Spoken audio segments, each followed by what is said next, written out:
Halo semuanya, jumpa lagi di channel EduHome. Video kita kali ini akan membahas tentang ketentuan-ketentuan dalam SNMPTN tahun 2021. Apa saja yang perlu adik-adik ketahui, kita akan bahaskan langsung dalam video ini. Oke, yang pertama, untuk SNMPTN tahun 2021 itu mengenai persyaratan sekolah. Yang pertama adalah SMA atau Madrasah Aliyah atau SMK-nya harus mempunyai NPSN, ya. Kemudian yang kedua adalah mengenai ketentuan akreditasinya.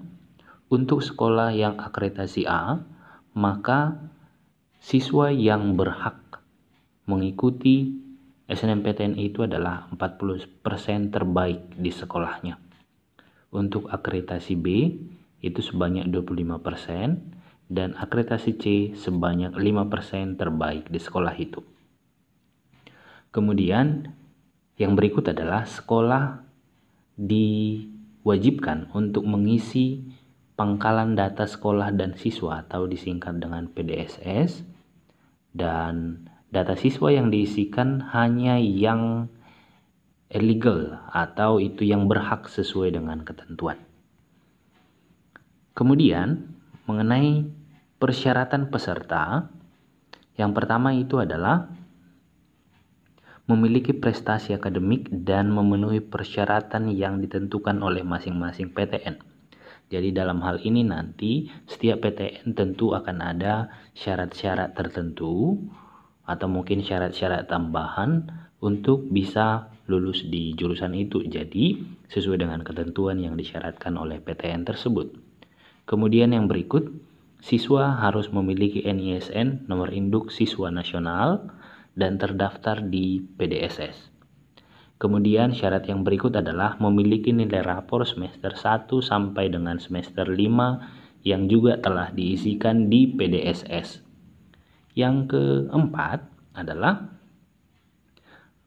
peserta yang memilih prodi bidang seni dan bidang olahraga wajib mengunggah portofolio, wajib mengunggah sertifikat pendukung tentang bidang-bidang tersebut, bidang seni dan bidang olahraga.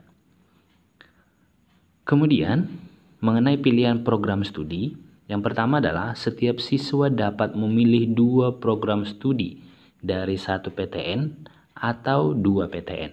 Jadi dalam hal ini dikatakan bahwa kedua program studi itu bisa dalam 1 PTN atau bisa 1 PTN 1 prodi dan 1 PTN lagi juga 1 prodi, ya, tidak ada masalah. Kemudian yang kedua adalah jika memilih 2 program studi, maka salah satunya harus berada di PTN pada provinsi yang sama dengan SMA atau asal sekolah yang bersangkutan.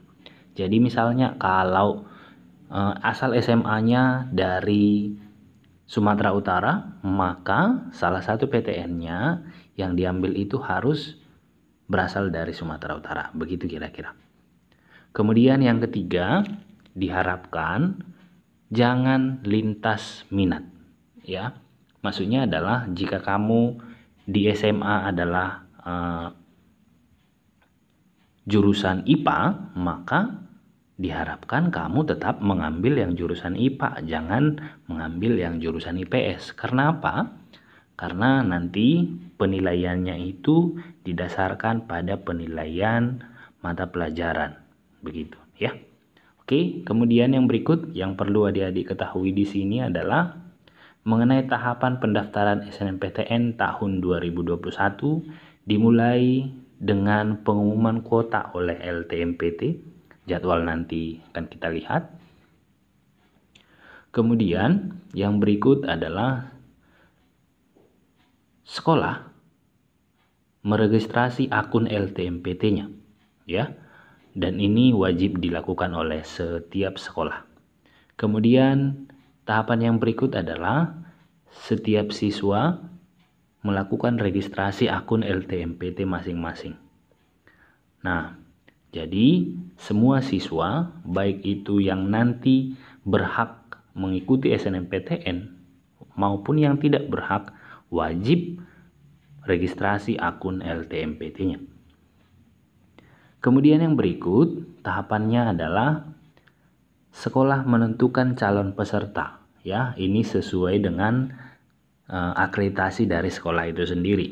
Seperti yang tadi, akreditasi A 40%, yang akreditasi B 25%, akreditasi C itu 5%, ya. Kemudian yang berikut pengisian PDSS ini dilakukan oleh siswa dan pihak sekolah, dibantu oleh pihak sekolah. Kemudian yang berikut pendaftaran SNMPTN, ya. Setelah itu, setelah mendaftar mengisi data, ya, nanti tahapan berikutnya adalah memilih PTN dan program studi. Seperti yang tadi, paling banyak 2 PTN. Kemudian tahapan yang berikutnya adalah mengunggah portofolio. Ini paling penting untuk yang program studi bidang seni dan olahraga. Kemudian yang berikut LTMPT, ya, akan melakukan seleksi jalur SNMPTN ini. Kemudian pengumuman kelulusan SNMPTN, ya, dan yang terakhir itu adalah setelah adik-adik dinyatakan lulus, maka akan tahap terakhirnya adalah melakukan daftar ulang di PTN yang menerima adik-adik lulus di sana. Oke. Mengenai pengumuman kuota, itu akan diumumkan di tanggal 28 Desember 2020. Kemudian layanan masa sanggah mengenai kuota ini paling lambat di tanggal 15 Januari 2021 pukul 15 waktu Indonesia Barat. Yang berikut mengenai ketentuan pemeringkatan siswa oleh sekolah. Ini dalam hal ini yang pertama adalah pemeringkatan siswa dilakukan oleh sekolah yang pada dasarnya memperhitungkan nilai mata pelajaran, ya. Dalam hal ini untuk yang jurusan IPA, mata pelajaran yang diperhitungkan adalah bahasa Indonesia, matematika, bahasa Inggris, kimia, fisika, dan biologi. Untuk jurusan IPS, matematika, bahasa Indonesia, bahasa Inggris, sosiologi, ekonomi, dan geografi.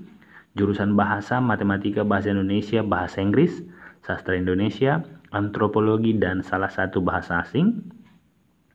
Dan untuk SMK, matematika, bahasa Indonesia, bahasa Inggris, dan kompetensi keahlian. Oke. Kemudian yang berikut, yang kedua ketentuannya adalah sekolah dapat menambahkan kriteria lain berupa prestasi akademik dalam menentukan peringkat siswa bila ada nilai yang sama. Jadi dalam hal ini jika ada siswa yang nilainya sama ke 6 mata pelajaran itu, maka sekolah berhak menentukan kriteria lain, ya. Yang ketiga, ketentuannya adalah jumlah siswa yang masuk dalam pemeringkatan sesuai dengan kuota akreditasi sekolah. Maksudnya adalah jika misalnya akreditasi sekolah akreditasi A, maka yang berhak maksimal 40% dan seterusnya. Oke. Untuk lebih jelasnya bisa dilihat nanti di website SNMPTN, ya, di laman resminya LTMPT. Oke, kemudian mengenai jadwal kegiatan SNMPTN 2021 itu, yang pertama peluncuran sistem penerimaan mahasiswa baru 2021 itu dijadwalkan di tanggal 4 Januari 2021. Registrasi akun LTMPT baik itu dari pihak sekolah maupun siswa dari 4 Januari sampai 1 Februari. Kemudian penetapan siswa yang eligible oleh sekolah atau yang berhak mengikuti, ya, itu dari 4 Januari sampai 8 Februari. Kemudian yang berikut pengisian PDSS sampai 8 Februari Pendaftaran SNMPTN dimulai dari 15 sampai 24 Februari. Pengumuman hasil itu di tanggal 22 Maret 2021. Pendaftaran ulang itu sesuai dengan jadwal yang telah ditentukan oleh PTN yang bersangkutan. Ya, ini mungkin hal-hal yang perlu adik-adik ketahui tentang SNMPTN 2021. Semoga adik-adik bisa lulus di jurusan yang terbaik yang adik-adik inginkan. Ya, untuk kelanjutan videonya nanti akan kita upload lagi mengenai UTBK dan SNMPTN. Sampai di sini dulu video kita. Terima kasih telah menonton. Sampai jumpa di video berikutnya. Salam.